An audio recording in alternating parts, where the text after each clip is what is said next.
Beans முட்டை வறுவல் எப்படி பண்ணுறதுன்னு பார்க்கலாம். தேவையான பொருட்கள்: எண்ணெய், தாளிக்கிற உளுந்து, ஜீரகம், கருவேப்பிலை, மிளகா, முட்டை தேவையான அளவு, பீன்ஸு. எப்படி பண்ணுறதுன்னு பார்க்கலாம். கடாயில் தாளிக்கிற உளுந்து, கருவேப்பிலை, ஜீரகம் போட்டு நல்லா தாளிச்சிக்கோங்க. அதை தாளிச்சு வந்ததுக்கப்புறமாட்டு கட் பண்ணி வச்சுருந்த பீன்ஸ் போட்டு மிக்ஸ் பண்ணிக்கோங்க. நல்லா மிக்ஸ் பண்ணிவிட்டு அது கொஞ்சம் நல்லா வரட்டும். அது நல்லா கிளறி விட்டுக்கோங்க. அதுக்கப்புறமாட்டு அதில் மஞ்சள் தூள் போட்டு தேவையான அளவு உப்பு சேர்த்துக்கோங்க. கொஞ்சம் நல்லாவே போட்டுக்கோங்க.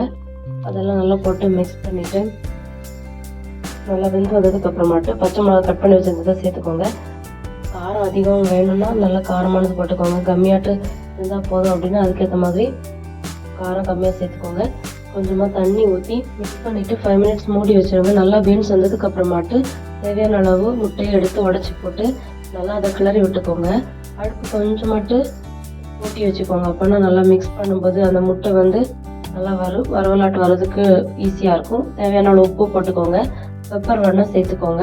நல்லா போட்டு மிக்ஸ் பண்ணிவிட்டு அது நல்லா தனித்தனியாக உதிரியாக வரணும். அதுக்கப்புறம் இது சாப்பிட்றதுக்காக டேஸ்ட்டு பார்த்துக்கோங்க கரெக்டாக இருக்கா அப்படின்னு.